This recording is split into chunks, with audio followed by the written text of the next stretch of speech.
दे रे ना, तुम्हें रे रे ना।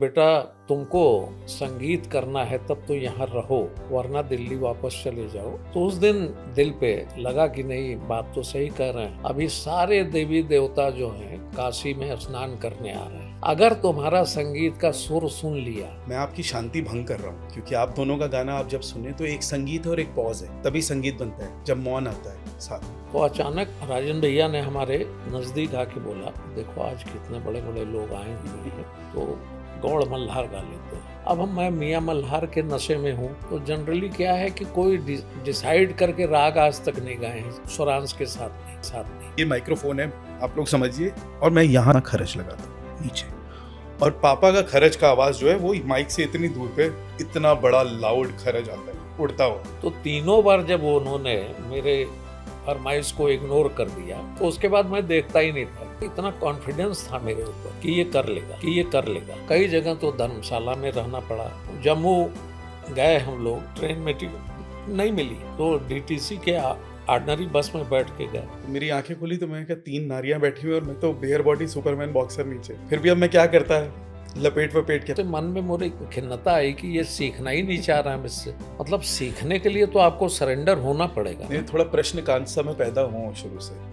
हाँ, मेरा जन्म भी 11 दिसंबर ओशो जी के दिन हुआ है कि उन्होंने मुझे बोला, कहते कि ये जरूर मानना कि मेरा बेटा अच्छा इंसान है। और मजे की बात यह है कि पान हमारे साथ पूरा वर्ल्ड ट्रेवल किया है। हाँ, ये है कि चोरी से ले जाना पड़ता था, छुपा के ले जाना पड़ता था। उसके लिए बड़ी सारी विधियाँ बनाई गई।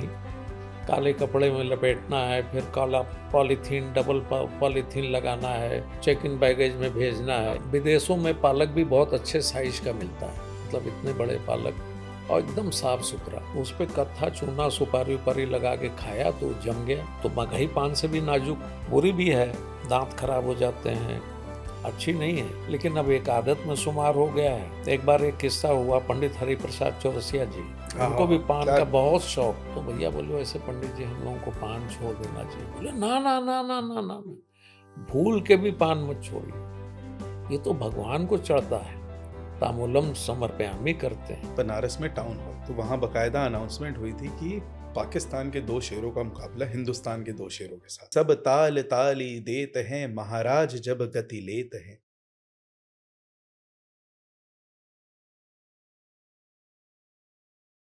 आप सभी का स्वागत है ताल तत्वा की राग यात्रा में।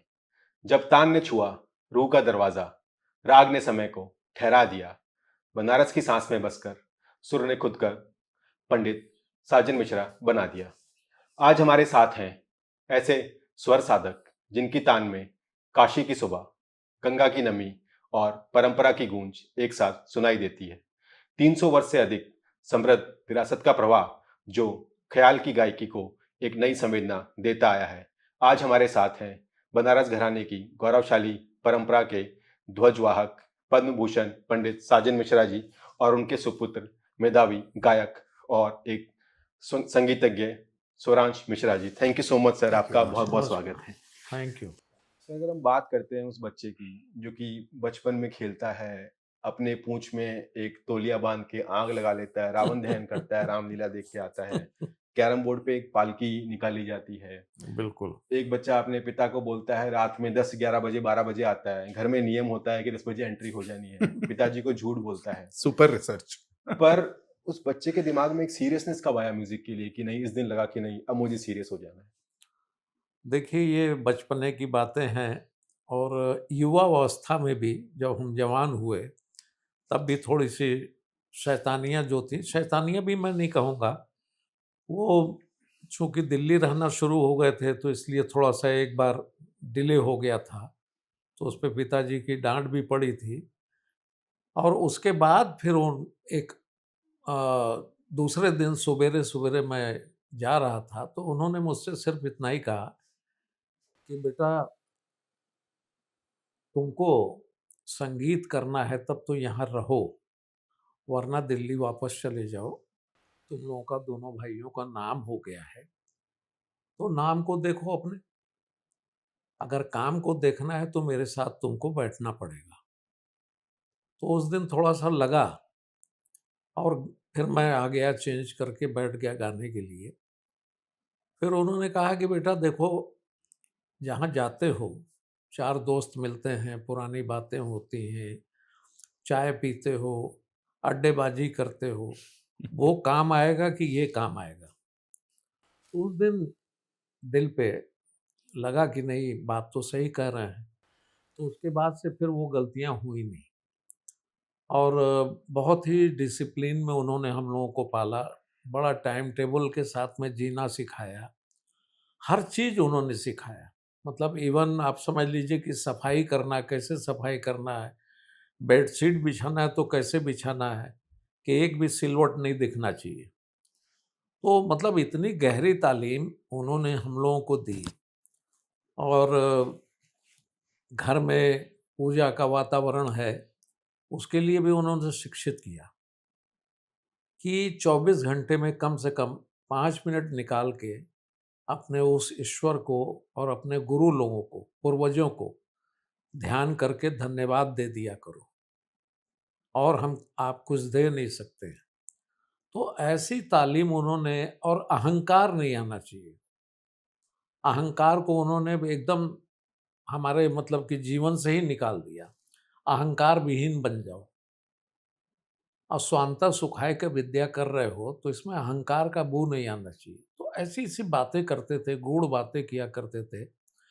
वो हमारे संगीत के गुरु थे, पिता थे, लेकिन हमारे आध्यात्मिक गुरु भी वही हुए। उन्होंने जीवन का दर्शन ही बदल दिया। तो हम लोग बड़े भाग्यशाली रहे कि ऐसे कुल में पैदा हुए जहाँ 300 से अधिक वर्षों की परंपरा संगीत की चली आ रही है, और वो दादा परदादा से लेके सब वही उनको शिक्षित किए, तो वो हम लोगों को भी उसी तरीके से शिक्षित किए। बोलते थे बेटा, हम जब बचपन में थे 6-7 साल के और सोए हुए हैं, सवेरे 5 बजा हुआ है, तो हमारे पिताजी आके उठाते थे, बेटा उठ जाओ, संगीत करो। अभी सारे देवी देवता जो हैं काशी में स्नान करने आ रहे हैं। अगर तुम्हारा संगीत का सुर सुन लिया किसी भी देवी देवता ऋषि मुनि ने, और कुछ तुमको आशीर्वाद दे दिया, तो तुम्हारा जीवन सफल हो जाएगा। अब ये देखिए, बच्चे को जगाना, उस तरीके से उसको ट्रेंड करना, उसके माइंड को ट्रेंड करना, कि कितना बड़ा भाग्य होगा अगर भगवान या कोई ऋषि मुनि, कोई देवी देवता आ रहे हैं काशी स्नान करने के लिए, तो वो अगर तुम्हारे संगीत के सुर को सुनेंगे तो निश्चित रूप से तुमको ब्लेसिंग्स मिलेगा। तो वो कहानी हम लोग तक आई। हम लोगों को भी 5 बजे सवेरे उठा दिया जाता था, और उसके बाद में अपना संगीत करिए, 1.5-2 घंटा, फिर अपना स्कूल जाइए। खेलने की भी छूट थी। हम लोगों को थोड़ा एक्सरसाइज का भी उन्होंने शौक डाला कि भाई अखाड़े भी जाया करो, वहाँ पे भी थोड़ा मेहनत किया करो, और शरीर में मिट्टी लगना बहुत ज़रूरी है। तो उन सब चीज़ों को लेके जिए हम लोग। तो अभी तक वो मन का बल, वो बोलते थे कि देखो, शारीरिक बल तो अलग चीज़ है, मन का बल इस तरीके से बनेगा। तो इस तरीके से उन्होंने ट्रेंड किया कि कभी भी किसी प्रकार की कोई तकलीफ नहीं हुई, और हमेशा हम लोग उनको स्मरण करते हैं, अपने पूर्वजों को स्मरण करते हैं, माँ सरस्वती को स्मरण करते हैं, राग का आवाहन करते हैं, राग गाने के पहले उसका प्रार्थना करते हैं कि आप अवतरित हों और आप हमें आगे रास्ता दिखाते चले। तो ये सब चीज़ें उन्होंने ऐसे ठोंक ठोंक कर बैठा दिया। हमारे पिताजी, गुरुजी, हमारे चाचा जी, पंडित गोपाल मिश्रा जी, पंडित हनुमान मिश्रा जी। तो वो जो है जीवन में अभी तक बड़ा सार्थक काम कर रहा है। तो अगर हम बात करते हैं कि सर के हमने बचपन के बारे में जाना, जी। आपके बचपन का भी किस्सा है जब मार्क्स आते थे, आप फेल मार्क्स कितना है वो हटा दिया करते थे, तो आप में भी एक चंचलता थी, हाँ। पर खून में संगीत भी था। जी। आपको लाइफ में ऐसा मोमेंट लगता है कि इस समय मुझे लगा कि नहीं, कुछ मुझे करना है, सीरियस होना है, इस तरह से कुछ? एक्चुअली मेरी शुरुआत जो हुई संगीत की शिक्षा से तो हुई, पर मेरा रुझान लिखने के प्रति ज़्यादा रहा शुरू से। और लगभग ये मैं आपको बता रहा हूँ कि 10वीं 11वीं के अराउंड जब मैंने अपनी पहली कॉम्पोजिशन बनाई थी, थोड़ा बहुत गिटार खुद से बजाना सीख लिया था। वहाँ से मुझे एक बड़ा शौक चढ़ गया लिखने का, और वो लिखाई आप पिता, गुरु और सबके आशीर्वाद से वो धीरे-धीरे ना बहुत जल्दी मैच्योर होती गई। तो जहाँ प्यार मोहब्बत के गाने कुछ 2-4 लिखे हुए थे, वहाँ से मैं लोरियों पे आ गया, और वहाँ से फिर मैं आध्यात्मिक शब्दों पे आ गया, गंगा मैया, जीवन मृत्यु और ये सारी चीज़ें। तो अगर शास्त्रीय संगीत के प्रति आप मेरे से सीरियसनेस पूछेंगे, तो मैं तो अभी भी नहीं बोलूँगा कि मैं सीरियस हूँ। बिल्कुल भी सीरियस नहीं हूँ, क्योंकि मुझे ऐसा लगता है कि अगर मैं सीरियस हो जाता हूँ, तो फिर मैं खुद को खो देता हूँ। मेरा स्वभाव नहीं है सीरियसनेस का, और जब मैं खुले दिमाग से रहता हूँ, तो वो ज़्यादा मुझे मेरे लिए वर्क करता है। और इसी का एक एग्ज़ाम्पल मैं छोटा-सा देना चाहूँगा कि हाल ही में मैं पिताजी के साथ गाना स्टार्ट किया, बड़े पिताजी के जाने के बाद। तो पहले साल तो मेरे दिमाग में ये बात थी कि भई गरीब को कौन लूटेगा? डर तो लगता है, आपके साथ बैठ के गाना है, ऐसे राग-रागनियों को रखना है, और जिस तरीके का गाना आप दोनों ने एस्टैब्लिश किया है, उसके हिसाब से गाना काफ़ी कठिन है। क्योंकि सिर्फ़ बनारस घराना नहीं है, बनारस घराना एक्स राजन साजन मिश्रा घराना है। वो सोच, वो जैसा आपने सुना अभी पिताजी का कि कितनी सीरियसनेस वहाँ पे, कितना शोध किया है, सीरियसनेस तो अलग बात है। तो पहले साल उसने बड़ा अच्छा वर्क किया। दूसरे साल से मैंने ना ऐड करना चालू किया कि अरे! पापा ऐसे गा रहे हैं तो मैं ऐसे गा लेता हूँ, ऐसे गा लेता हूँ, वैसे गा लेता हूँ। और फिर मुझे महसूस हुआ, ये मैं आपसे बता रहा हूँ, 21 से 22 में खुला था, और 22 से 23 में मैंने थोड़ा बेचैनियत बढ़ा दी, and I was losing myself. मैंने पापा को बोला भी, मैंने कहा कि पापा, एक चीज़ मैं नोटिस कर रहा हूँ कि मैं आपकी शांति भंग कर रहा हूँ। क्योंकि आप दोनों का गाना आप जब सुने, तो एक संगीत है और एक पॉज़ है, तभी संगीत बनता है, जब मौन आता है साथ में। तो ये मुझे हमेशा से शिक्षित करते आए हैं एज़ अ मित्र। तो बोले, कहते चलो उसको जाने हो तो अच्छी बात है, कि ये पापा गाना छोड़ रहा हूँ मैं तुरंत पकड़। तो 23 से 24 में अब जाके वापस मैं सेम फॉर्मेट पे पहुँच गया कि सीरियस नहीं रहना। तो seriousness is not my cup of T, तो मैं नहीं रहता हूँ। जी, अभी आपने बात की कि खुला संगीत की बात की। हम उस किस्से की तरफ चलते हैं जब आप और आपके बड़े भ्राताश्री की अगर बात करें तो ग्रीन रूम में डिसाइड किया करते थे कि हमें ये गाना है। ऑन द स्पॉट वो चेंज हो जाता था ऑडियंस को देख के या पब्लिक की डिमांड को देख के, एक बात ये होता है। सेकंड, जब आपके लिए भी आज भी वो चेंज होता होगा, तो आपके लिए उस समय कितना डिफ़िकल्ट था और आपके लिए भी स्टार्टिंग के टाइम में कितना डिफ़िकल्ट, दोनों से हमें जानना चाहिए? ये बहुत बड़ा चैलेंज है कि ऑल ऑफ सडन राग को चेंज करना। अब होता क्या है कि अगर ग्रीन रूम में हम प्रिपेयर्ड हो रहे हैं, एक घटना बता रहे हैं कलकत्ता की। वहाँ पे ये मल्हार फेस्टिवल में गए थे हम लोग, तो ग्रीन रूम में डिसाइड हो गया एक ओपनिंग आर्टिस्ट और सबके साथ में एक छोटा सा रिहर्सल भी हुआ। तो वहाँ मियाँ मल्हार गाने का डिसीजन बना। जब स्टेज पर पहुँचे, रविंद्र नाट्य मंदिर में था वहाँ प्रोग्राम, रविंद्र सदन कलकत्ता में। तो जब स्टेज पे कर्टन हटा, तो सामने कलकत्ता के सब बड़े बड़े आर्टिस्ट, बुजुर्ग आर्टिस्ट, सब लोग बैठे थे। तो अचानक राजन भैया ने हमारे नज़दीक आके बोला, देखो आज कितने बड़े बड़े लोग आए हुए हैं, तो गौड़ मल्हार गा लेते हैं। अब मैं मियाँ मल्हार के नशे में हूँ, मतलब मैं भी तो अपना सोच रहा हूँ ना मियाँ मल्हार को किस तरीके से डेवलप करना है, क्या करना है। और उसके पहले गौड़ मल्हार छोटी बंदी से गाए हुए थे, विलंबित ख्याल हम नहीं गाए हुए थे। तो भैया ने कहा कि गौड़ मल्हार गाते हैं। तो 2-3-5 सेकंड के लिए मेरा बड़ा मूड ऑफ हुआ। हमने कहा अच्छा खासा मियाँ मल्हार जम गया था दिमाग में, अब यहाँ गौड़ मल्हार। फिर शांत हो गया। मैं बहुत जल्दी शांत हो जाता हूँ, विचलित भी होता हूँ और शांत भी बहुत जल्दी हो जाता हूँ, ये मेरा स्वभाव है। तो बस ध्यान किया गुरुओं का। अपने बड़े भाई को भी मैं गुरु ही मानता था, मानता हूँ, कि बस आप हमको पूँछ पकड़ा दीजिए। तो ईश्वर की कृपा ऐसा हुआ कि वो गौड़ मल्हार यादगार प्रोग्राम हुआ। अब मुझे बड़ा ख्याल की बंदिश वंदिश याद नहीं थी। स्टेज पे ही मैंने सीखा, स्टेज पे ही गाया, और किसी को ये पता नहीं है, जब तक पॉडकास्ट में मैं बोला नहीं हूँ इन सब बातों को, तब तक किसी को मालूम नहीं था। तो ये कई बार घटनाएं हुई, एक दो बार नहीं, कम से कम 50 बार। और मेरे भैया चैलेंज को लेना बहुत अच्छे से जानते थे और उनको बड़ा मजा आता था सेल्फ चैलेंज, सेल्फ चैलेंज लेना। खुद से और खुद को चैलेंज देते थे। और आज वही स्थिति है। 57 ईयर तो उनके साथ मेरा व्यतीत हुआ। उनके जाने के बाद भी जब भी मैं गाता हूँ तो जनरली क्या है कि कोई डिसाइड करके राग आज तक नहीं गाए हैं स्वरांश के साथ भी।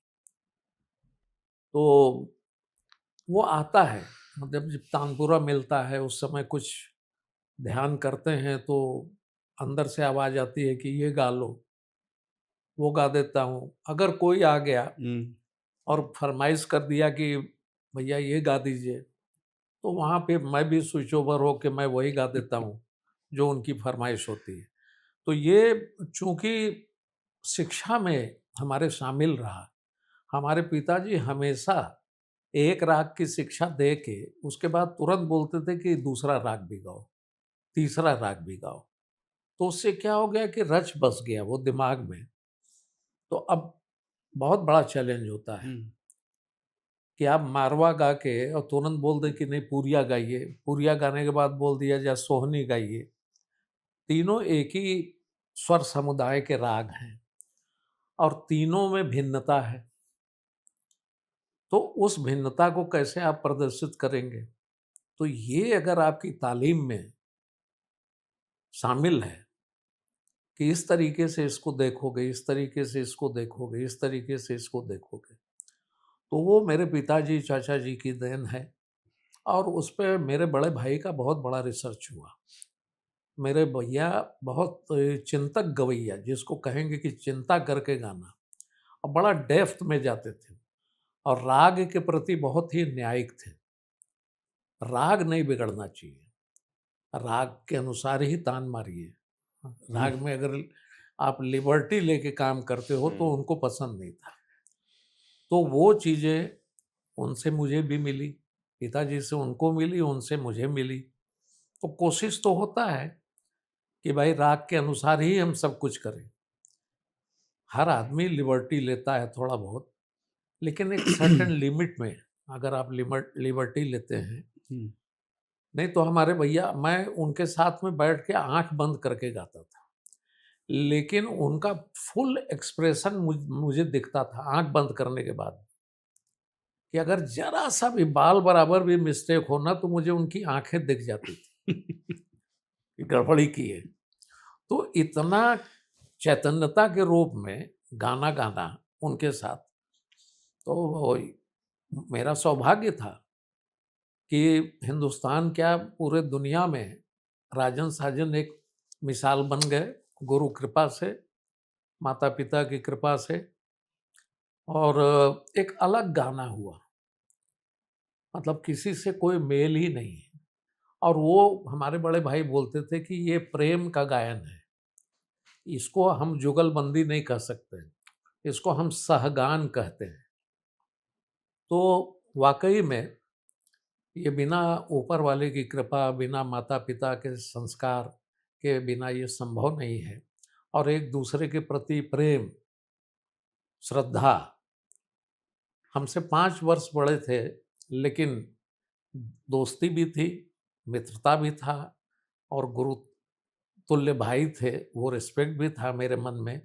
कभी उनके घुटना से घुटना मिला के मैं नहीं बैठा, या उनसे मैं कभी आगे बढ़ के नहीं बैठा, हमेशा एक कदम पीछे। तो वो चीज़ें जो हैं वो फलीभूत होती हैं ब्लेसिंग्स के रूप में। तो ये बहुत बड़ा कार्य रहा। और स्वरांश भी जो है, हमारे बेटे तो हैं ही हैं, शिष्य भी हैं हम लोगों के, दादा के शिष्य हैं, बड़े पिताजी के शिष्य हैं। तो ये भी हमारे बराबर नहीं बैठते हैं, जबकि मैं बोलता हूँ कि थोड़ा सा आगे आ जाओ ताकि फ्रेम में दिखोगे, तो तब भी ये मेरे से 1 फुट करीब पीछे रहते हैं। और मैं कहता हूँ कि थोड़ा सा आगे आ जाओ। खैर, तो यही चीज़ें हैं संस्कार जो आदमी को संस्कारित करती हैं और उससे उनके संगीत में इजाफा होता है। जी। नहीं, इसी बात से आगे बढ़ाता हूँ मैं कि जैसे कि पहले भी मैं बोला, सीरियस नहीं, वो अपने कैरेक्टरिस्टिक को छोड़ने वाली बात हो जाती भाई। और कहीं न कहीं ना मुझे ऐसा लगता है, देखिए संगीत, राग वही है, बंदिशें वही हैं। नयापन सिर्फ़ क्या होता है, आपका शरीर नया है, आपका कंठ नया है। आपको अपने आप को जानना है। और अगर आपको अपना संगीत बनाना है, अपना एक्सप्रेशन देना है, तो आपकी अपनी जो पहचान है, उससे आपको रूबरू रहना बड़ा ज़रूरी है कि आपको क्या कम्फ़र्ट देता है। मतलब सबसे पहली बात ये हुई थी कि जब बड़े पिताजी के जाने के बाद पापा हमेशा राइट साइड बैठते थे और बड़े पापा लेफ्ट, हुँ, हारमोनियम की तरफ और पापा तबले की तरफ। पहले तो 60 साल का क्या हुआ, तो पापा ने बोला कि तुम इधर बैठो। मैंने कहा मैं तो बैठ ही नहीं सकता, हुँ, बड़े पापा का जगह। कहते नहीं पीछे ही होके। मैंने कहा पॉसिबल ही नहीं। अच्छा, पहले मैं कुर्ता भी अलग पहनता था, अलग रंग का। मैंने कहा आप मत करिए, मैं सिर्फ़ आपके लिए गा रहा हूँ। मैं मेरी तो ऐसी शास्त्रीय गाने की ट्रेनिंग तो हुई नहीं, मैं बस आपका साथ दे रहा हूँ, आप वो हुँ, पॉजेज़ भरने की कोशिश। तो हमने फिर डिसाइड किया कि नहीं, आप लेफ्ट बैठिए, मैं राइट।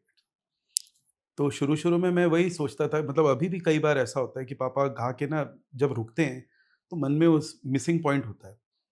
तो फ़ोकस यही रहता है कि वो जो पॉजेज़ हैं, क्योंकि इतना बड़ा डुएट गाने में इतना बड़ा रिसर्च हुआ आप दोनों का कि हर बार दिल यही कहता है स्पिरिचुअलिटी डेवलप ही वहाँ होती है। वो जो ड्रॉप आता है, चाहे हम हुँ, अगर डीजे भी सुन रहे हैं, म्यूज़िक सुन रहे हैं, हाई-फाई साइकेडेलिक म्यूज़िक भी सुन रहे हैं, हुँ, जब तक उसका वो ड्रॉप नहीं आता, तब तक हुँ। ऑडियंस उसको एन्जॉय नहीं करती। कांस्टेंट, तो उस कांस्टेंट बिहेवियर को आपको तोड़ना है, वो उसकी आस को वहाँ पे छोड़ना है।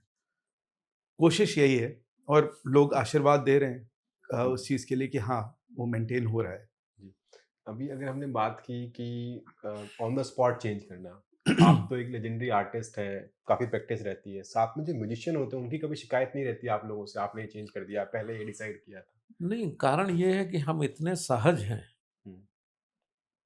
तो हम उनको भी सहज बना लेते हैं। क्योंकि हमारे हुँ, अंदर में हम रेस के घोड़े नहीं हैं। हुँ, हम ऐसा है कि बग्गी वाले घोड़े हैं, आराम से चलते हैं। तो जब हम आराम में जाएँगे, तो नेचुरली वो हमारे संगतकार भी आराम में रहेंगे, जी। क्योंकि मुझे भागने की ज़रूरत नहीं है। मैं तो सुर की तलाश में हूँ कि मेरा सुर ऐसा लगे कि वो 2 मिनट के लिए, 1 मिनट के लिए मौन का वातावरण बन जाए। मेरा तलाश सिर्फ़ यही है कि सुर लगना चाहिए। अब सुर में बात करिए, सुर में बोलिए, सुर में गाना गाइए, तो वो स्वर जो है वही ईश्वरी रूप है। स्वर में ई लगा दीजिए तो ईश्वर हो जाता है। आपकी वाणी जो है यही आपका स्वर है। अगर सुर में बोलते हैं तो सबसे प्रेम मिलेगा। बेसुरा बोलेंगे, लड़ाई झगड़ा होगा। आपका नब्ज़ है, पल्स जो है, ये आपका लय है। ये हृदय गति भी जो है 1-2 में ही चल रहा है। ये भी 1-2 में ही चलना चाहिए। हुँ, तब तक तो आप सुरक्षित हैं। ये ज़रा-सा गड़बड़ हुआ, ये गड़बड़ हुआ तो डॉक्टर के पास जाना पड़ेगा। तो स्वर और लय को अगर आप मेंटेन कर लेते हैं, तो आप बहुत ही स्वस्थ हैं। भले ही समय के अनुसार कुछ न कुछ बीमारियाँ लगी रहती हैं। अब इस सीज़न में वायरल इतना फैला, हुँ, इस सीज़न में क्या हर साल का ही है, हुँ, यहाँ पे पॉल्यूशन इतना है दिल्ली में, उसके बावजूद वो स्वर लय की वजह से थोड़ा बैलेंस रहता है। जो मेजर अटैक है वो नहीं हो पाता है। असली बात नहीं बता रहे हैं, हुँ, 12-12, 14-14 घंटे का रियाज़ हुँ, का गले का हाँ, मसल जो है हुँ, पावर है वो। हुँ, ये जी, हमेशा मेरी डिस्कशन होती है, पापा कहते हैं कि हाँ, हाँ, रियाज़ करो, इस हुँ, कुछ चीज़ें इस मैटर में होता है। मैंने कहा आप लोग ऐसा रियाज़ किए और कभी भी मैं जब से जन्म के बड़ा हुआ, ऐसा नहीं है कि घर में दोनों बैठ के साथ रियाज़ कर रहे हैं या कुछ हो रहा है, क्योंकि बिज़ी इतने, प्रोग्राम हो रहा है या स्टूडेंट्स आ रहे हैं, प्रोग्राम हो रहा है या स्टूडेंट्स आ रहे हैं। और ग्रीन रूम में भी मैंने पापा को तो हमेशा ही देखा है कि चुप हैं, बड़े पिताजी को सुन रहे हैं। हुँ, बड़े पापा हुँ, ग्रीन रूम में भी ज़्यादा, ये तो सीधा स्टेज पे ऑन स्टेज। हुँ, नहीं, और उसमें भी एक गला कारण ये था। गरम, हाँ, मतलब इंस्टेंट ऐसा। मैं तो मुझे थोड़ा अच्छा, मेरे साथ क्या है हुँ, हिसाब, क्योंकि रियाज़ी गला नहीं है, हुँ, तो अगर मैं ग्रीन रूम में ऊंचा ऊंचा गा लूंगा तो मेरा खरज का नीचे का गला चला जाता है पहले, तो मैं मेंटेन करता हूँ नीचे नीचे की नीचे गा लिया या।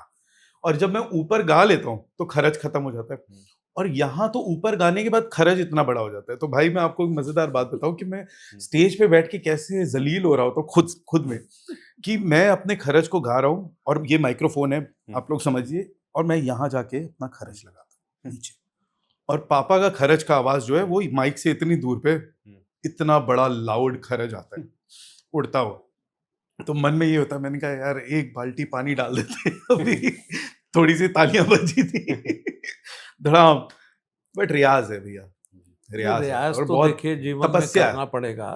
और दूसरी बात यह है कि जैसा इन्होंने कहा कि ग्रीन रूम में मैं नहीं गाता था, इसलिए नहीं गाता था क्योंकि पता नहीं कब चेंज कर दें राग यहाँ मूड बना है तो अब 3 बार उन्होंने मुझसे पूछा कि क्या गाया जाए, तो 3 बार मैंने अपनी फरमाइश रखी है कि भाई आज ये गाइए, नहीं नहीं नहीं नहीं ये वाला गा लेते हैं, ये राग गा लेते हैं। तो तीनों बार जब उन्होंने मेरे फरमाइश को इग्नोर कर दिया, तो उसके बाद मैं देखता ही नहीं था। ग्रीन रूम में सब बैठे हुए हैं, 40-50 लोग बैठे हुए हैं, तानपुरा छिड़ रहा है, सारंगी, हारमोनियम, तबला सब लगे हुए हैं, और वो हाँ यार क्या गाएं, वो हारमोनियम वाला बोल दिया कि पंडित जी ये बहुत दिन हो गया सुने हुए, चलो ठीक है यही गाते हैं, तानपुरा मिला लो। तानपुरा मिलाने की ड्यूटी मेरी थी, तानपुरा में मिला दिया। फिर उसके बाद मैं आंख बंद करके सिर्फ सुनता था कि ये क्या कर रहे हैं, क्योंकि मुझे एक दहशत था कि स्टेज पर जाके फिर बदल देंगे, कुछ भरोसा नहीं है। कभी कभी ऐसा भी होता था कि भाई चलो नहीं, जो ग्रीन रूम में हो गया वही गाना है, तो वो तो सुन रहा हूँ तो मेरे मन में रच बस रहा है, तो इसलिए मैं कभी आंख खोल के देखता ही नहीं था। भाई पूछते थे सबसे क्या करें क्या करें क्या करें, तो मेरी तरफ भी उनकी निगाह पड़ती थी, लेकिन मैं एकदम मौन शांत। तो इस तरीके से हम अपने जीवन को आगे ले गए, और उसमें मतलब भैया की मेरी बड़ी कृपा थी, और उनको इतना कॉन्फिडेंस था मेरे ऊपर कि ये कर लेगा। तो ये कॉन्फिडेंस भी उनके अंदर में कैसे आया, इसके पीछे भी हमारे पिताजी चाचा जी की तालीम की बातें। मैं जब बचपन में स्कूल वगैरह में खेलने के लिए जाता था, अब भैया बैठ के रियाज कर रहे हैं, तो पिताजी किसी को भेजते थे कि जाओ उसको ले आओ बुला के, कि बाबूजी बुला रहे हैं। तो अब खेल में मगन है, तो हम बोले हाँ हाँ हम आ रहे हैं आ रहे हैं, नहीं नहीं नहीं चलो चलो, हाथ पकड़ के खींचते हुए, कभी कोई कान पकड़ के खींच ला रहा है, बड़े भाई की तरह है। अब आ गया, बैठ गया मैं गाने के लिए। अब भैया कोई सारी उपज गवा रहे हैं, तो इन बिटवीन मेरा भी मन करता था कि घुसो इसमें। तो जब घुसने का कोशिश करते थे, अरे यार सुनो बेटा सुनो, जितना सुनोगे उतना गहरे चले जाओगे। तो उस समय बड़ा अजीब सा लगता था कि एक तो खेलते हुए बच्चे को आप ले आए, और जब वो गाना चाह रहे तो सुनो सुनो सुनो, और आधा घंटा गाना हो गया है, अब अचानक से हाँ एक तान मारो। अब मैं तो चुप हूँ, अब मारो मारो एक तान मारो, चौगुन का तान आना चाहिए। तो बस ऐसे ही मार दिया तान, और वो सही सलामत आ गया। आ हा जीते रहो। देखो ऐसे ही सुनो, आनंद लो, संगीत को जितना सकूनियत दोगे तो एक ऐसी आदत डेवलप होगी, तो जिसके कारण वो ये जुगलबंदी जो हम लोगों की बनी सहगान की, ये अपने आप में बड़ा मिसाल हुआ, और डुएट की एक बड़ी भारी परंपरा हो गई। आज कम से कम हिंदुस्तान में 8-10 लोग डुएट गा रहे हैं, तो उसमें हम लोगों के नाम का भी बहुत बड़ा असर रहा, गाने का भी असर रहा, और अच्छा कर रहे हैं बच्चे लोग, अच्छा कर रहे हैं, खुशी होती है।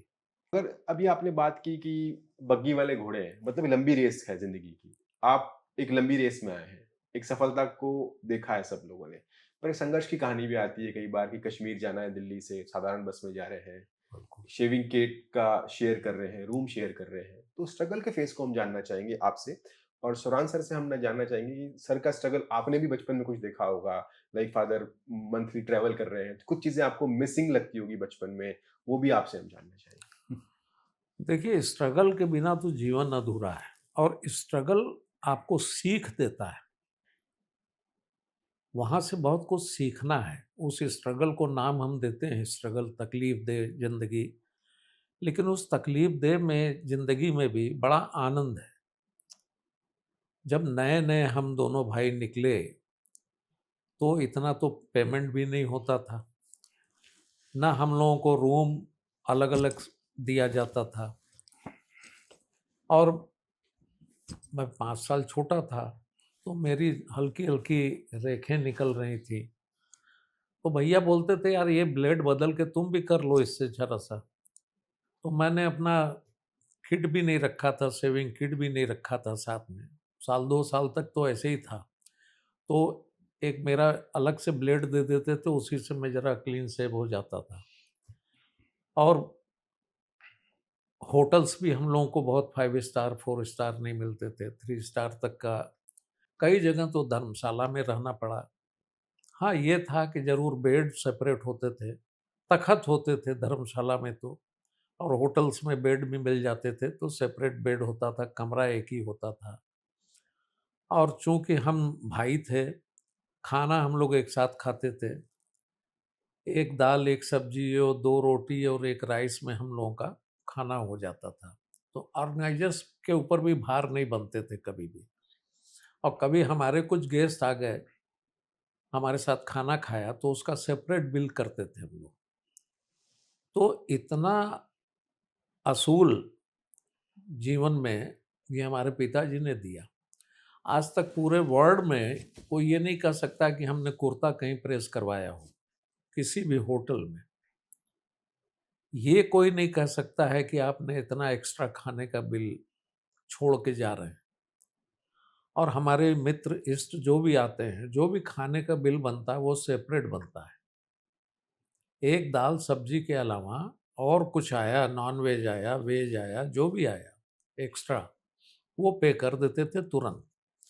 तो एक जीवन में एक असूल बना के चले, और उसका नतीजा ये हुआ कि ऑर्गेनाइजेशंस भी जो हैं, वो हम लोगों को बहुत प्यार, सम्मान देते हैं, और आज तक वही परंपरा चली आ रही है। अभी हम लोग अलग-अलग रूम में रहते हैं, स्वरांश ऐसे युग में पैदा हुए हैं। हाँ, मेरा मेरा स्ट्रगल कुछ नहीं रहा भाई। तो मतलब जितना स्ट्रगल हम लोगों ने, अब जम्मू गए हम लोग, ट्रेन में टिकट नहीं मिली, तो डीटीसी के ऑर्डिनरी बस में बैठ के गए। तो ऐसी बड़ी सारी यात्राएँ हैं, बड़ी सारी यादें हैं, और उन यादों को भी याद करके कभी-कभी हँसी भी आती है। ये भी होता है कि यार, ऑर्गेनाइज़ेशन में भी ऐसे लोग हैं। कई जगह प्रोग्राम हम लोगों का हुआ, फुल फ्लेज गाना गाया, मेहनत से गाया, सब कुछ किया, पेमेंट नहीं मिला, तो आप भेज देंगे। आज चालीसों साल हो गया, कोई भेजा नहीं। तो 2-4-10 जगह ऐसी भी घटनाएँ हुई, और अब उन बातों को याद करके ये भी लगता है कि यार, इस तरीके के भी लोग होते हैं। कुछ ऐसे भी ऑर्गेनाइज़र थे कि भैया बात हुआ इतने का, उसके ऊपर भी कुछ रख के दे दिया उन्होंने। ऐसे भी हैं ऑर्गेनाइज़र।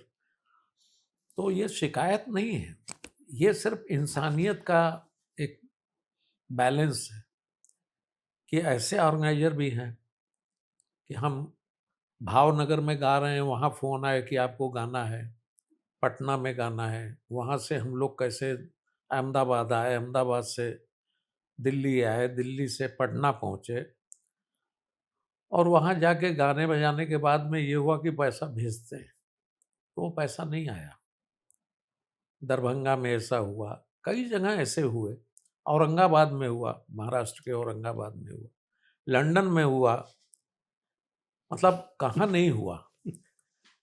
हम लोगों का जर्मनी, ऑल ओवर जर्मनी में प्रोग्राम था, और 16-17 कॉन्सर्ट गाने के बाद ये हुआ कि हम आपको भेज रहे हैं। आपके जाने के पहले दे देंगे, वो आज तक नहीं मिला। तो ऐसी-ऐसी घटनाएँ जो हैं, लेकिन हम अगर उसी को लेके चिंतित रहें, कि यार इतना लॉस हो गया, इतना लॉस हो गया, तो हम आगे नहीं बढ़ सकते हैं। उसमें और घुटन महसूस होगा, तो इसलिए उसका फ़िक्र ही नहीं किए। हो सकता है भाई भगवान को नहीं मंज़ूर था, हुँ। नहीं मिला, आगे की सोचो। तो आगे की सोच रख के आगे चले जा रहे हैं और वो ईश्वर है, वो हमारे खर्च के हिसाब से वो बहुत कुछ दे रहा है। सबसे बड़ा बात तो ये है कि आपको प्यार दे रहा है। आप सवेरे उठ रहे हैं तो कम से कम अच्छे मूड में उठ रहे हैं, मुस्कुराते हुए उठ रहे हैं। रात में सोते समय भगवान को धन्यवाद दे के सोइए और सवेरे उठ के भी धन्यवाद दे दीजिए कि आपकी कृपा से सूर्य दर्शन हो रहा है। तो ये सब संस्कार की बातें हैं और उसको बहुत बिलीव करते हैं। मेरे तो बिल्कुल भी स्ट्रगल नहीं रहा। आप लोगों का हुँ, प्यार मोहब्बत इतना रहा क्योंकि 84 हुँ, मेरा हुँ, जन्म ईयर है और लगभग 85-86 से आप लोगों के टूरिंग, विदेश यात्रा और ये सारी चीज़ें। तो जब तक मैं बड़ा हुआ तब तक कुछ ऐसा रहा नहीं, किसी भी चीज़ की कभी कोई कमी नहीं थी और 2-2 हाथों से मिलता था, 4-4 हाथों से, बड़े पापा से भी, पापा से भी। तो बहुत भाग्यशाली रहा हूँ मैं। इनफैक्ट हम हमारा सबसे एक जो सबसे प्यारा इंसिडेंट वो ये है कि जब हमारा 100 गज का मकान था और मैं बड़ा हो गया, तो मैं ड्राइंग रूम में सोना चालू हो गया, बाकी सारा रहना कपड़े-लत्ते सब मम्मी-पापा के रूम में। तो बड़े पापा एक दिन आप लोगों का स्पीक मेके का प्रोग्राम था, तो कुछ सुबह-सुबह ही था, तो किस्मत से उस समय ना मैं काफ़ी अच्छी बॉडी बिल्डिंग कर रहा हुँ। था, तो मैं बेयर बॉडी सोता था। किस उम्र की बात होगी ये आपकी ये? लगभग होगी 16-17 साल की। 15-16 साल की। नहीं 16-17 साल 16-17 साल। कि उस समय हुँ, चल रहा था वर्कआउट तो मैं अपना हुँ, बॉक्सर्स और उसमें अब वो सुबह-सुबह स्पीक मैके वाले लोग लेने आ गए हुँ, और वो गर्ल्स कॉलेज का कि मैडम और उनके बच्चे लेने आ गए और घंटी बजाई मुझे सुनाई नहीं दिया। मेरे छोट सर्वेंट ने वो दरवाज़ा खोल के उन लोगों को बैठा दिया तो आपको हुँ। एहसास होता है कि कोई बैठा हुआ है आपको देख रहा है। मेरी आँखें खुली तो मैं क्या 3 नारियाँ बैठी हुई हैं और मैं तो बेयर बॉडी सुपरमैन बॉक्सर नीचे। फिर भी अब मैं क्या करता है, लपेट-वपेट के जी, जी, जी, मैं भेजता हूँ पंडित जी को करके मेरा धन निकला तो पापा कह रहे, "ऐसे चले आ रहे हो?" मैंने कहा, "मेरा बेडरूम है, ऐसे ही रहूँगा।" तो उस दिन बोले मुझे कहते, "यार ये मेरे को बड़ा परेशान कर रहा है।" और 6 महीने बाद ही उन्होंने बगल वाले घर वालों से बात करी कि आप लोग अगर इसको सेल आउट करना चाहते हैं, हमें ज़्यादा स्पेस चाहिए। लेके उन्होंने रूम भी बनवा दिया, सब कुछ। तो ऐसा कोई स्ट्रगल नहीं रहा, प्यार भी भरपूर और सारी चीज़ें खिलौने से लेके हर चीज़ सब कुछ बहुत ही अच्छे तरीके से मैं पला-पोसा हूँ नाज़ों से। तो अगर हम बात करते हैं गुरु शिष्य परंपरा की, आपने अपने पिताजी को देखा, दादाजी को देखा और सुरांश सर ने भी एक जनरेशन को देखा। तो आपके टाइम पे आपसे क्या उम्मीदें की जाती थी और आज क्या सिस्टम हो गया है? या आपसे क्या उम्मीदें की जाती थी, आज आपको क्या आप भी बच्चों को सिखाते हैं। तो हुँ। कैसे गुरु शिष्य परंपरा को आप लोग दोनों डिफाइन करना चाहेंगे? नहीं देखिए, उम्मीद जो है नहीं रखनी चाहिए। हम बहते पानी के समान अपने जीवन को अगर उसके साथ में बहाव के साथ में अपने आप को शिथिल छोड़ दें, तो वो कहीं न कहीं ले जाके किनारा देता है। अब चूँकि हमारे पिताजी वगैरह के ज़माने में और स्ट्रगल था। मतलब अगर उनको बनारस से विजयवाड़ा जाना है तो 9 से 10 दिन लग जाते थे। ट्रेन कहाँ रुकती थी, फिर उसके बाद में फिर वहाँ से बोगी बदल रही है, बोगी लग रही है, फिर कहीं ले जाके काट दिया बोगी। हम लोग तो उस मामले में बड़े लकी रहे ना कि भाई हमारे समय में प्लेन भी आ गया, ट्रेन भी आ गया। मोबाइल भी आ गया। मोबाइल तो खैर बहुत बाद में आया। तो वो देखिए यही जीवन का परिवर्तन है और सबसे बड़ी बात ये है कि आप कितने ज़रूरतमंद हैं। आप अपनी ज़रूरतों को खुद से बढ़ाते हैं और अगर ज़रूरतों को सीमित रखते हैं, तो आपका बड़े बुजुर्ग बोलते थे ना कि चादर के बाहर पैर नहीं निकालो। अब उसको अगर आप समझ जाएँ, तो आपके ऊपर कभी कर्ज हो ही नहीं सकता है। कर्ज हुँ, लेके क्या काम करना है? अगर आपके चादर के अंदर वो चीज़ है, तो उसको आप करिए आराम से, खुले हाथों से करिए, लेकिन चादर के बाहर पैर निकालेंगे तो कर्ज लेना पड़ेगा। तो अब वो सीख मिल गई कि कर्ज लेके कोई काम नहीं करेंगे।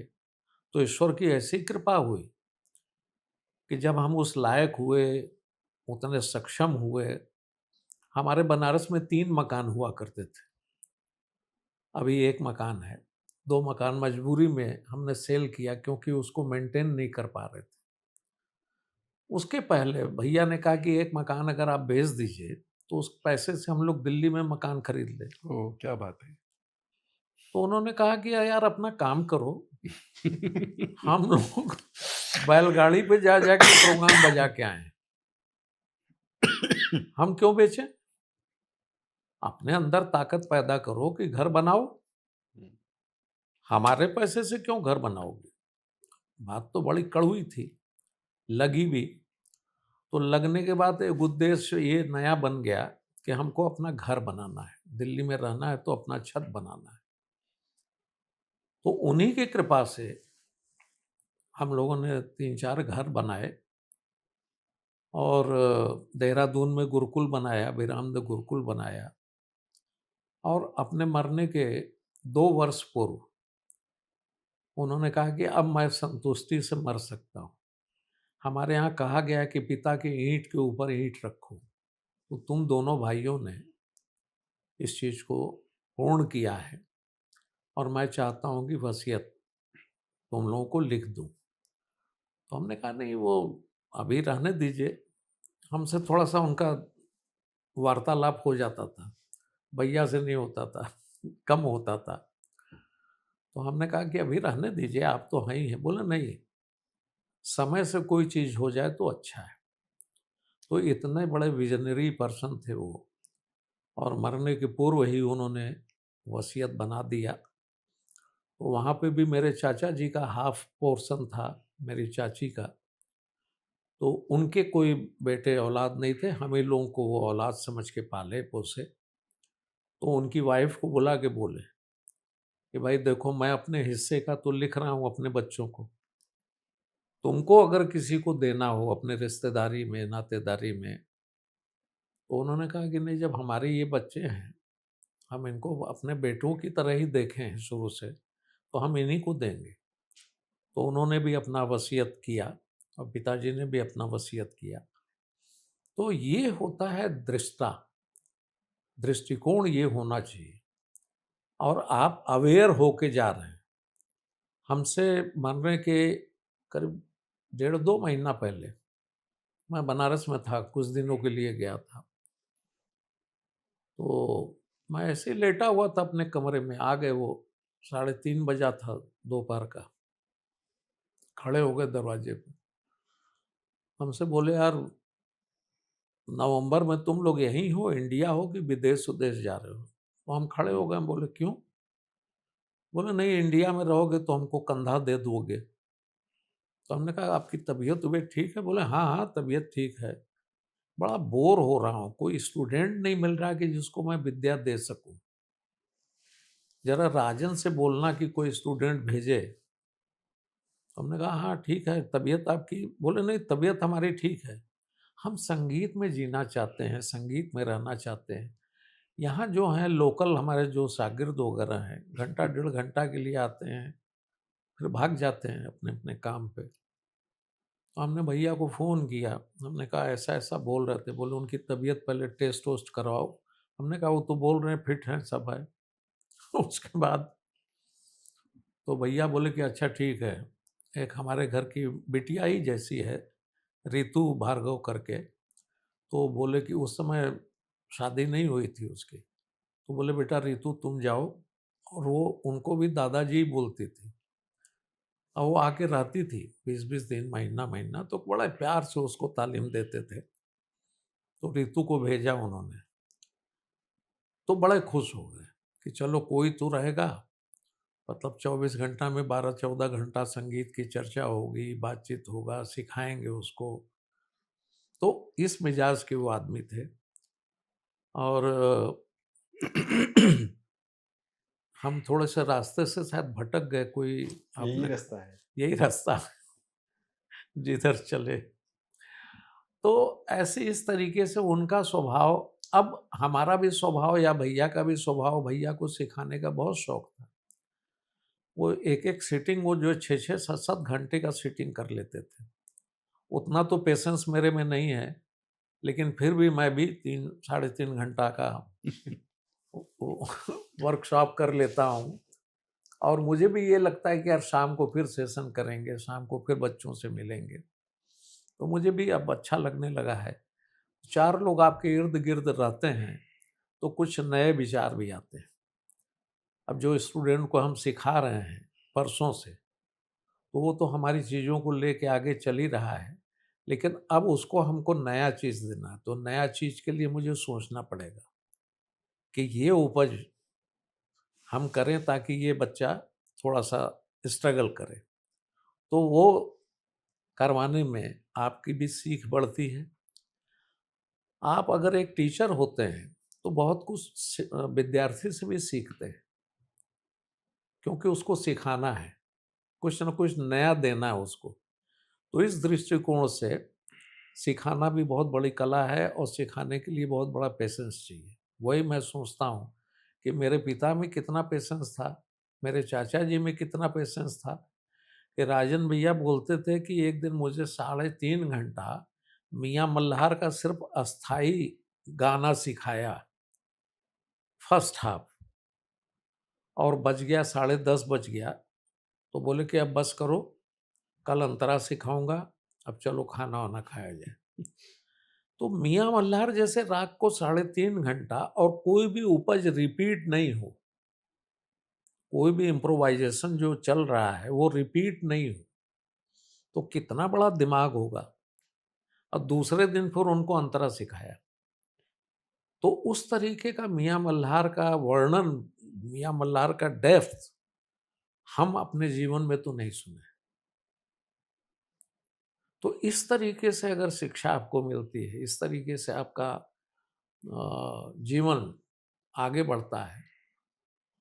अब यमन गाते हुए बचपन से यमन गा रहे हैं, लेकिन अभी लगता है कि यार यमन में कितना कुछ है जो कि हम किए ही नहीं है। कुछ न कुछ नया रास्ता दिख जाएगा।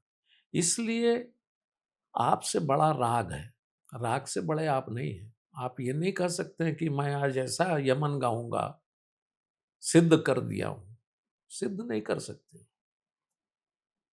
क्योंकि राग का दायरा जो है ना, वो समुद्र के समान है, और समुद्र को पार पाना हर आदमी के बस की बात नहीं है। तो इन सब बातों से जीवन में बहुत कुछ सीख मिला, और अभी तक सीख रहे हैं, अभी भी स्टूडेंट हैं, और कोशिश यही करते हैं कि जो हमारे शिष्य हैं, उनको भी हम कुछ दे के जाएँ, जो हमें मिला है उसको दे के जाएँ। पहली बात तो हमारे घर में सबसे अच्छी बात जो रही भाई, वो कभी भी गुरु ने, आप दोनों ने, अपनी कला को शिष्यों के ऊपर इम्पोज़ नहीं किया। उनके अंदर क्या कला है उसको निखारा। ज़रूरी नहीं है कि सामने वाला शिष्य अगर बहुत ज़्यादा तान नहीं मार पा रहा है और उसके गले में एक अच्छी हरकत है, एक अच्छी उसके भाव अच्छे हैं, तो उसको भजन, ठुमरी ऐसी चीज़ों के प्रति प्रेरणा मिली। जिसके गले में तान सरगम ज़्यादा है, तो उसको उस तरीके की प्रेरणा दी कि और कितने तुम कैसे ताने बनाओगे। कभी इस तरीके से नहीं किया कि मैं ऐसा सुर लगा रहा हूँ, तुम भी ऐसे सुर लगाने का प्रयास करो। हाँ, कुछ बेसिक बातें होती हैं कि हमारे घर में हमारे छाती का गाना, बहुत ही प्रोफाउंड गाना गाते हैं हम लोग। बहुत कम अपने जबड़े का या गले की हरकतों का प्रयोग करते हैं। जो भी हमारा रेज़ोनेट करता है, सब कुछ चेस्ट से, स्टमक से। इस वजह से लाउडर हमारा गाना बजाना होता है। उन सारी चीज़ों के लिए ज़रूर प्रैक्टिसेस बताई गई। लेकिन कभी उसके गले को नहीं, तुम इस तरीके से करो। इम्प्रोवाइज़ेशन को ज ऐसे देखो हमारी नज़र से, लेकिन कोशिश ये रहती थी पिताजी लोगों की कि सामने बच्चे के अंदर क्या गुण हैं, इस गुण को मैं कैसे खिला सकता हूँ। पहली बात ये। दूसरी बात, एक एक्सपीरियंस मैं अपने कमरे में रियाज़ कर रहा था और पापा आए। पापा के साथ का ये एक्सपीरियंस। और आप जैसे हमारी पद्धति चलती है कि पिताजी ने कुछ किया तो मैंने उसको रिपीट किया, फिर पिताजी ने कुछ किया, रिपीट किया। 5-6 बार के बाद ना, क्योंकि मैं थोड़ा-सा फ़िनकी हूँ मामले में, सोचता ज़्यादा हूँ, मैं रुक गया तो कह रहे हैं, "गा क्यों नहीं रहे हो?" मैं कहा पापा फिर ये ख्याल गायकी कैसी हुई? अच्छा नहीं एक्चुअली सॉरी, हम्म, मैं ना दूसरा कर रहा था। नहीं, कर नहीं रहे लेट थे। It be. हाँ, नहीं सुनिए इस बात को। आप कुछ कर रहे हैं, दे रे रे रे ना, तो मैं रे रे ना, तो बार-बार चेंज करे जाऊँ। हम्म, तो कह रहे हैं, "अरे जो मैं कर रहा हूँ वो क्यों नहीं कर रहे हो?" मैं कहा, "पापा फिर ख़याल गायकी कैसे हुई? मेरा अपना ख़याल चल रहा है, आपसे मिल के नया निकल रहा है।" तो थोड़े से नाराज़ होके कमरे से चले गए। कहते, "ठीक है, फिर तुम अपना ख़याल गाओ।" करके चले गए और बाहर। एक किस उम्र की बात होगी ये? भाई ये है 24-25। 24-25 रीसेंट का है। हाँ, मतलब हाँ, रिसेंट तो हाँ। नहीं आधा उम्र क्या बताऊँ मैं नहीं, सबको? मैं 24-25 ईयर सोच रहा था, नॉट आपका नहीं, नहीं, नहीं, 2024। नहीं मेरे 24-25 ओह, साल की आपके उम्र की एज का बात है। होगी। जी। ठीक है। तो ब क्या हुआ, आप बाहर चले गए। हुँ, 2 मिनट के बाद मेरा भी मन खिन्न हो गया हुँ, और मैं ये सोचने लगा कि यार ये क्यों होता है? अच्छा, मुझे रिसर्च एंड डेवलपमेंट सोचने की बड़ी हुँ, बीमारी है। मैंने सोचा कि यार गुरु जब आपको रिपीट करवा रहा है, तो आपको उसका भी मटेरियल मिल रहा है और आपके पास अपना मटेरियल भी है, तो तुम्हारे पास दुगना माल हो रहा है। हुँ, और अभी मैंने अपने शिक्षा को कट करके जो ज्ञान हुँ, मुझे मिलने वाला था, उससे मैंने अपने आप को रोक दिया। ये मैंने गलत काम किया। और ये बाहर से सोचते हुए आया कि ये ठीक बोल रहा है। इनकी वापस एंट्री हुई कि यार बात तो तुम ठीक बोल रहे हो। मैंने कहा, ना, ना, ना, बैठिए सिखाइए। आप ही ठीक बोल रहे थे। क्योंकि ये बात है, आप जो मुझे दे रहे हैं, वो तो है ही और मेरे पास अपनी इम्प्रोवाइज़ेशन है, तो मेरे पास तो मेरी पोटली और बड़ी होती जा रही है और मैं वहाँ काट के अपना ही नुकसान करने वाला था। तो ये बड़ा ही ये गुरु शिष्य परंपरा, ये एक्चुअली क्या है हुँ, कि जैसे कि मैं शिष्य को बता रहा हूँ, ये तो बहुत ही कम तालीम ले पाए हैं बड़े पिताजी, लेकिन ऑब्जर्वेशन जो है वो अच्छा था। टचवुड, अभी भी इनका ऑब्जर्वेशन अच्छा है। अच्छा है। और घर के बच्चों में जो ब्लड आता है, जैसे कि अब इनके नाना जी पंडित बिरजू महाराज जी, तो एक तो उनके यहाँ से भी आया मेरी वाइफ के जरिए, हमारे खानदान का इनको आया ही आया है। तो उससे क्या होता है कि ऑब्जर्वेशन अच्छा है, लेकिन मैं जो रिपीट इसलिए करवा रहा हूँ कि वो बातें गले में बैठ जाएं। हुँ, जब एक ऐसा समय आ जाता है तो फिर हम कहते हैं कि भैया तुम अपना करो, मुझे अपना करने दो। अपने शिष्यों के साथ भी यही करते हैं कि यार मुझे कितना रिपीट करोगे, हुँ, अपनी भी सोच को डेवलप करो। हुँ, तो मुझे उतना ही रिपीट करवाना है जो कि तुम्हारे गले में उन बातों को बैठा दिया जाए। तो वो गले में बैठने से फिर आगे की क्रिया सहज हो जाती है। तो अब उससे बिल्कुल ये विपरीत, ये मैं कुछ बता रहा हूँ तो ये कुछ कर रहे हैं, तो उससे मन में मोरे खिन्नता आई कि ये सीखना ही नहीं चाह रहा मुझसे। हुँ, मतलब सीखने के लिए तो हुँ, आपको सरेंडर होना पड़ेगा नहीं ना। थोड़ा प्रश्नकांत सा मैं पैदा हुआ हूँ शुरू से। हुँ, हाँ, मेरा जन्म भी 11 दिसंबर ओशो जी के दिन हुआ है, तो मैं थोड़े से कुछ एक्स्ट्रा अपने हाँ, प्रस्ताव नहीं रख देता हूँ लेकिन शुरू से। उसमें बट ल इसमें भी बड़ा सॉरी आपको कट कर रहा हूँ, लेकिन आप लोगों की मित्रता ऐसी रही, बड़े पिताजी भी हमेशा हुँ, मतलब वो सुन भी मतलब सारी बातें कर लेते थे और शायद इसी वजह से मेरे एक मेरी प्रक्रिया ना कलाकार अच्छा होने में मतलब और कुछ कोई कोई भी मैटर नहीं था। जो एक ही एक सिद्धांत शुरू से बना रहा, वो हमेशा से आपने मुझे समझाया और बोला कि मुझे कि कुछ भी करो, अव्वल आओ, वो हुँ, तुम्हारी दृष्टि है। मेरे तरफ से तुमको अच्छा इंसान होना बड़ा ज़रूरी है। बहुत बड़ी बात है। और इसी का कट्टू अभी मुझे कलकत्ता के लास्ट ईयर हमारे प्रोग्राम में आपके एक मित्र हैं, शांतनु अंकल, उन्होंने मुझे बताया कि मैं एक कालीबाड़ी दर्शन करने आ रहा था, तो पापा से पूछा कि मैं जा रहा हूँ वहाँ दर्शन करने तो क्या माँगूँ?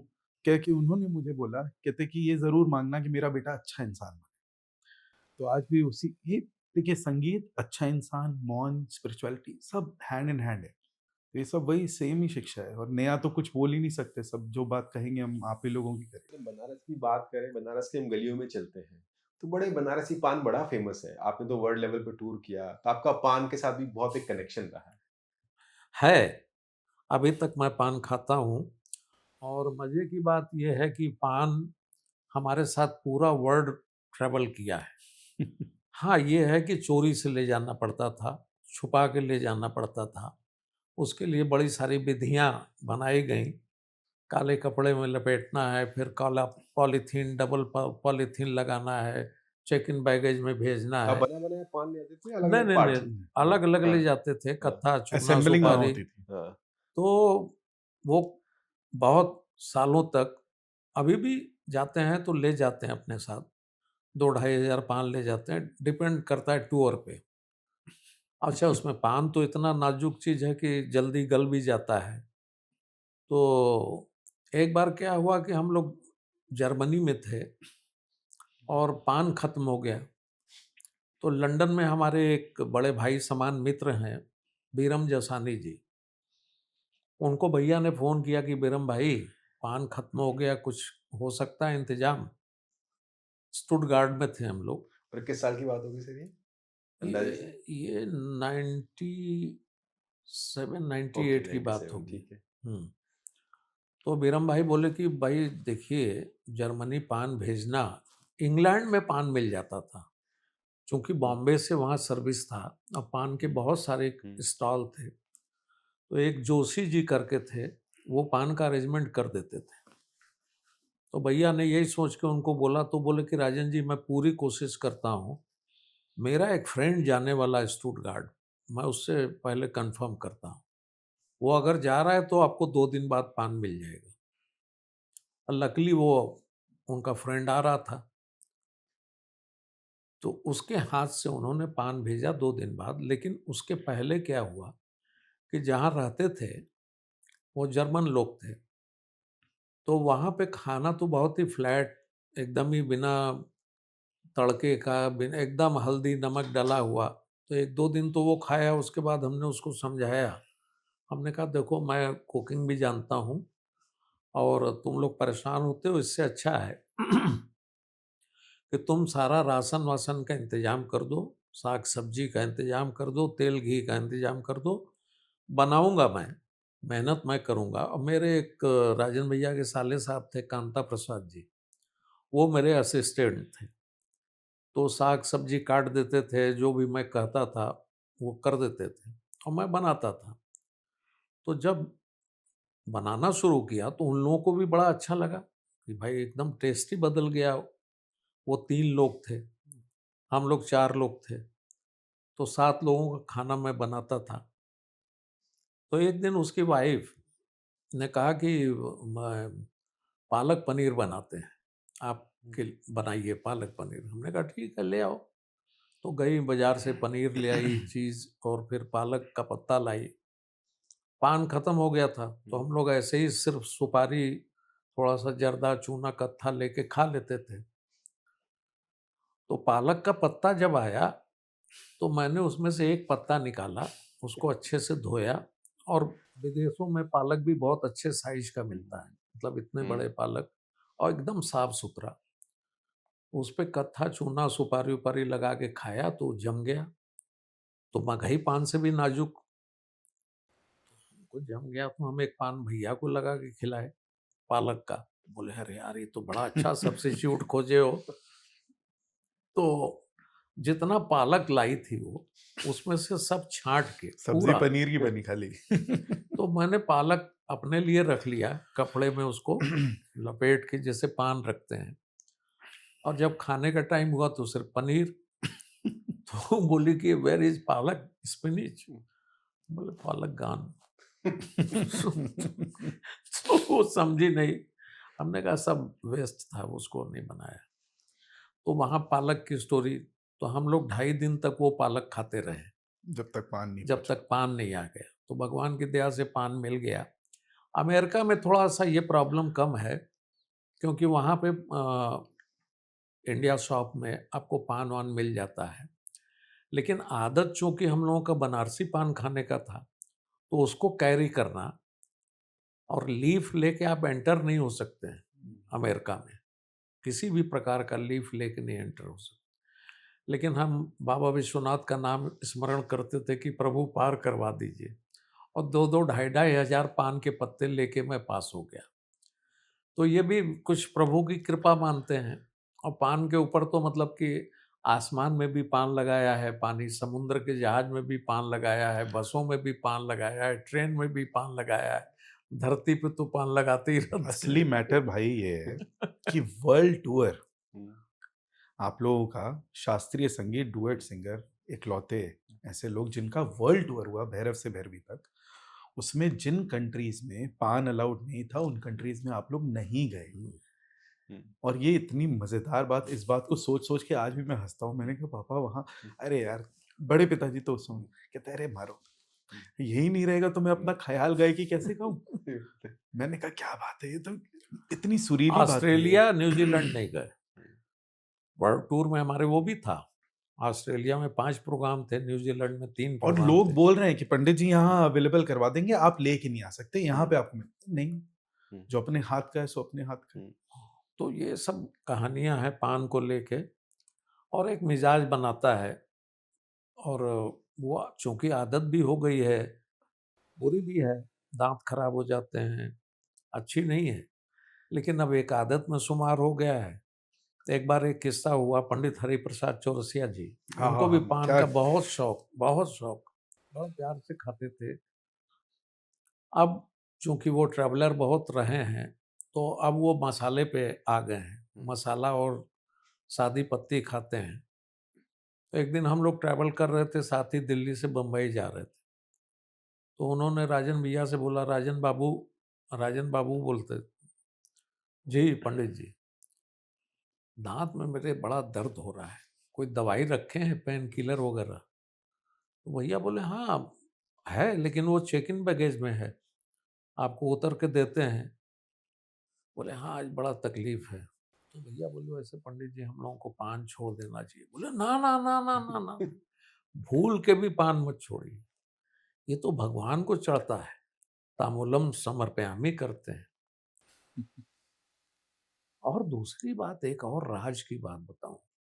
भैया बोले बताइए।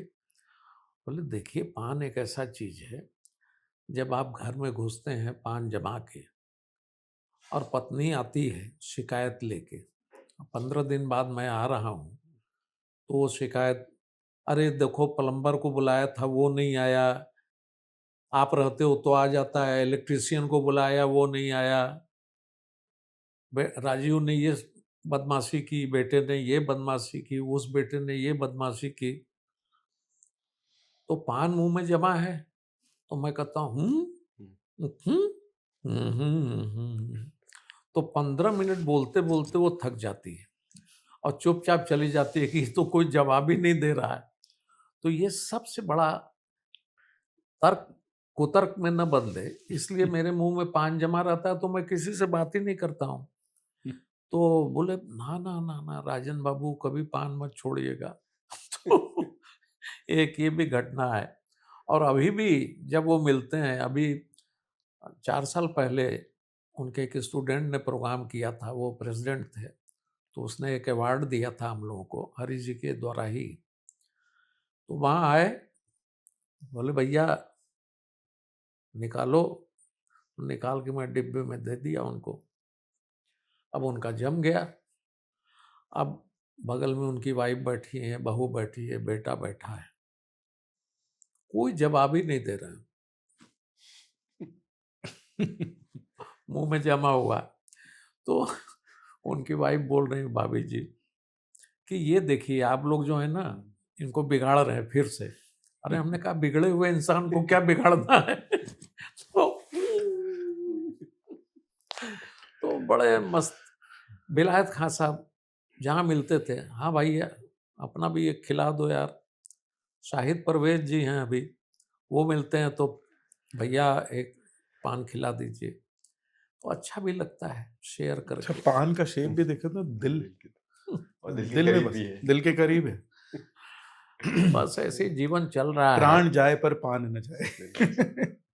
नहीं अब ऐसी मजबूरी हो जाएगी, नहीं छूटना होगा नहीं तो नहीं, छूट जाएगा। बिल्कुल भी नहीं छूटना चाहिए। मैं तो नहीं जब तक धरना दे दूं। अब भैया नहीं बोले कि एक दांत खराब हो रहा है, बोले यार दांत तो नकली भी लग जाएगा, और अगर पान से आनंद दे रहा है, आपको सकूनियत मिल रहा है, आप इधर उधर की बातें नहीं कर रहे हैं, अपने मस्ती में हैं, अपने नहीं, सोच में प्लस वो हैं। आप लोग के अटायर के साथ भी ऐसा जाता है ना, कुर्ता धोती और पान का बैग। नहीं नहीं, बहुत सारे लोग कुर्ता धोती पहनते हैं। हाँ, नहीं पान तो मौन व्रत भी कर सकते हैं। ये भी बड़ा भारी चीज है, एनर्जी सेविंग है। हाँ, कि अगर हम 2 घंटा पान जमा के बैठे हुए हैं, कोई बात नहीं कर रहे हैं, तो हमारा एनर्जी सेव हो रहा है। तो बहुत कुछ है, गुण भी है, अवगुण भी है। अगर सर हम बात करते हैं कि टाइम को पीछे ले जाने की, तो आप किस दिन में जाना चाहेंगे, किस टाइम पे जाना चाहेंगे? क्या यादें आप ये देखिए, बचपन जो है वो बड़ा सुनहरा है, तो इसलिए हमेशा उन सब चीज़ों को सोचना चाहता हूँ। कैसे मेरी शिक्षा हुई, कैसे मेरा लालन-पालन हुआ, मेरी माँ अपने बगल में हम दोनों भाइयों को सुलाती थी, गाना गा के उठाती थी वो। तो वो पल याद करते हैं, तो हम पीछे इसलिए जाना चाहते हैं, ताकि वो बीते हुए काल को भी हम अपने साथ-साथ लेके चल सकें। तो मैं तो यही सोचता हूँ कि वो पल ही मुझे आगे की तरफ धकेलते हैं कि नहीं, अब आगे आ रहा है समय, इस तरीके से चलो, इस तरीके से बढ़ते रहो। उन पलों के साथ में अपने आप को आगे ले जाओ। तो वो आनंद का जो पल है, वो मेरा अपना पर्सनल पल होता है कि मेरे माता-पिता, मेरे चाचा-चाची मतलब इतना प्यार दिया है उन्होंने। मेरे पिताजी बहुत स्ट्रिक्ट थे, लेकिन मेरे चाचा जी इतने मतलब ऐसे स्वभाव के व्यक्ति हमने देखा नहीं। कोई भी फरमाइश होती थी तो पिताजी से नहीं कर सकते थे, चाचा जी से कर सकते थे और चाचा जी उसको फुलफ़िल करते थे। तो वो सब जैसे एक फ्लैशबैक में जाता है ना स्टोरी, उस तरीके से वो सब दिखता है, वो पल, वो खान-पान, वो रहना, तो उसका आनंद अपना पर्सनल है।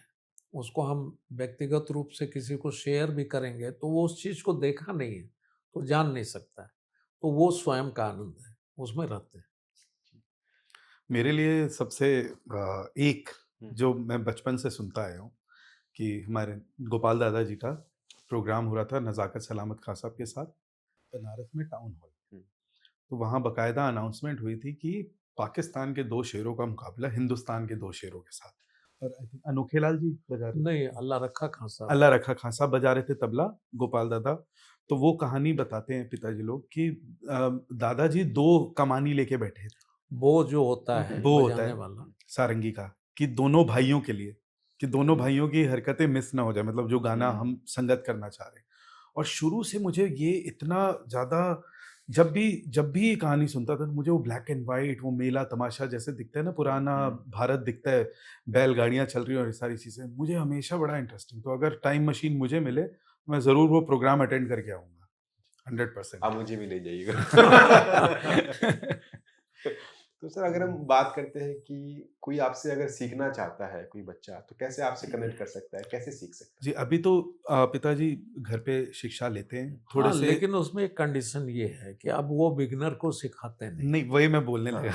हुँ, चलिए तो आप। बिगिनर्स को जो है, वो अगर ऐसी ज़रूरत होती है तो स्वरांश भी सिखाते हैं। हुँ, और मैं उन बच्चों को सिखाने हुँ, में मतलब अपना ध्यान रखता हूँ जो बच्चे कुछ सीखे सिखाए हों। और ख़ास करके हमारे जितने शिष्य लोग हैं जो 10 साल, 15 साल, हुँ, 20 साल से जुड़े हुए हैं, वो लोग आते हैं तो उनको सिखाने का मज़ा आता है। या कोई बच्चा बहुत अच्छा गाना सीख के आया है और वो हमसे सीखना चाहता है तो उसको सिखाते हैं। और जो बिगिनर्स वगैरह होते हैं, हुँ, वो स्वरांश जी आजकल शुरू किए हैं हुँ, और आने वाले समय में मन तो है कि एक इंस्टीट्यूट बनाया जाए और उसमें शिक्षा दी जाए नहीं, बच्चों हम को। काफ़ी हद तक आगे भी बढ़ चुके हैं उस चीज़ के लिए, क्योंकि बहुत हाँ, लोगों का आता है। जी, और परफॉर्मिंग जो आर्टिस्ट हैं, जो शिष्य हैं, उनको पिताजी कैटर करते हैं। जो अभी नए सीखने वाले आ रहे हैं, वो मुझे ज़्यादा अच्छा लगता है और मुझे हुँ, मज़ा भी आता है उन लोगों के साथ। जी, जैसा कि एक पूरे इंटरव्यू में चला कि कुछ सीखने को भी मिलता है, उनके पास भी अलग-अलग हुँ, भावनाएँ होती हैं कि अ, किस इसको कैसे करें? कइयों की मुखाकृति है, कई बड़ी सारी चीज़ें हैं। तो इस तरीके से हम एक इंस्टीट्यूशन फ़ॉर्म कर रहे हैं और आने वाले कुछ 6 4-5 महीने में वो डेवलप हो जाना चाहिए, जहाँ पे आके बनारस घराने का संगीत सीख सकेंगे लोग। परफेक्टली। अगर हम बात करते हैं, आपका महाराज जी से भी बहुत कनेक्शन रहा है, उनकी कुछ यादें आप बताना चाहें तो? कनेक्शन क्या, नाना ही है। जी। और मेरी माँ कविता, वो उनकी सबसे पहली बच्ची हैं। और पिताजी का उनके साथ, ये तो मेरा सौभाग्य रहा है। मैं तो कविताएँ भी जो लिखता हूँ वो कविजन के नाम से लिखता हूँ, कविता साजन मेरा पेन नेम है। और नाना के साथ हमेशा कवि सम्मेलन एक छोटा-सा हो जाता था। ख़ैर उनके करीब पहुँचना तो नामुमकिन बात है, क्योंकि मैं उनको बोलता था कि आप तो वो कोने अतरे छाँट लेते हैं, हमारे पास टॉपिक ही नहीं बचता कि क्या काम करें। और बड़ा दुर्भाग्य ये महसूस होता है कि ये कविता जब मैंने लिखी उनके बारे में, नाना के बारे में, तो वो नहीं रहे सुनने के लिए। और उन्हीं के आशीर्वाद से ये 5 लय में कविता बनी, तो मैं आप सभी के साथ शेयर करना चाहूँगा। इसका जिस्ट, क्योंकि बहुत लंबी कविता है और मैं होप कर रहा हूँ कि बहुत जल्दी मैं इस कविता को रिलीज़ करूँ। आप सभी अभी तक मेरा अघोरी चालीसा सुनते आए। तो इसकी पहली जो मैंने रेखा बनाई थी, वो 8 के छंद की बनाई थी कि गगरी फोड़ करे माखन चोरी, धरी पकड़ी जब मैया मोरी। कान कनेठी बहिया मरोड़ी, बांध श्याम के हाथ में डोरी। कहे मैया मुहे माखन दीजो, अखियन भरे आंसू बिसमाए। यशोदा देखी लाल के मुख को, मुख फेरी अरु लगे शर्माए। हाथ खोल लई गोद गोपाल को, अंजुरी भर भर माखन देही। आज छवि तोरी वरण गई, ब्रज श्याम जो बाल स्वरूप लई। तो ऐसे कविता तो 108 लाइन की है, माला की है। तो ये भाई छंद था 8 का, 1 2 3 4 5 6 7 8। गगरी फोड़ करे माखन चोरी, धरी पकड़ी जब मैया मोरी।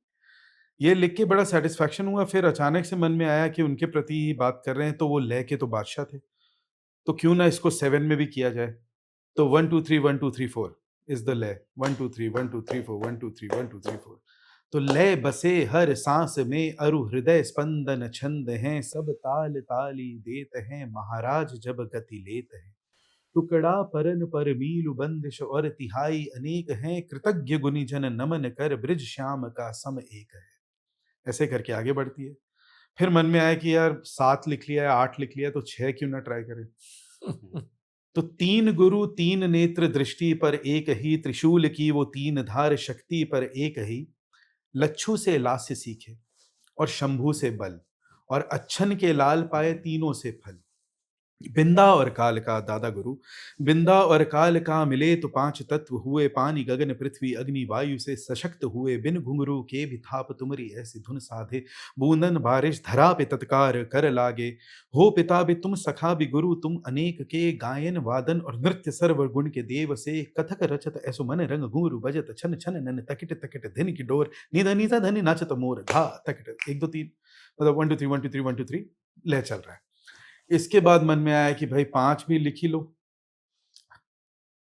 लेकिन मैटर खत्म हो चुका था। फिर भी उन्होंने आशीर्वाद दिया कि तन तज के जब पहुंचे वैकुंठ में सभा लगी। 1 2 3 4 5 1 2 3 4 5 1 2 3 4 5 1 2 3 4 5।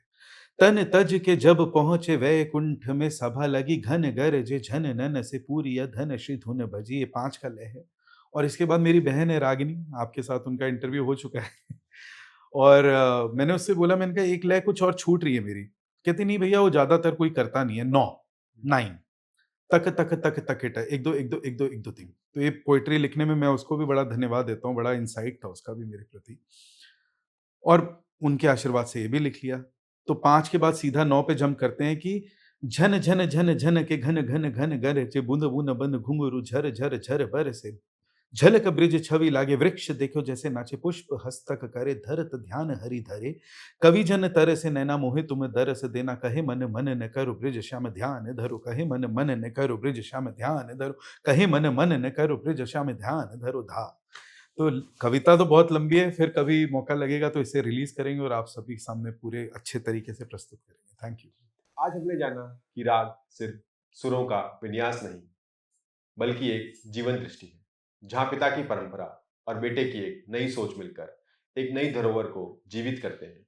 बनारस घराने की यह गंगा सौम्य भी, गंभीर भी और हमारे भीतर हमेशा बहती रहे।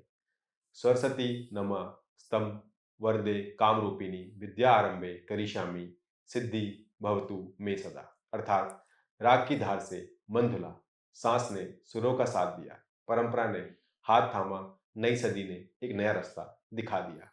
तो आप सुन रहे थे ताल तत्वा की राग यात्रा। अगले एपिसोड में फिर मिलेंगे, तब तक सुनते रहिए, एंजॉय कीजिए और सीखते रहिए। Thank you so much sir. Thank you. Thank you.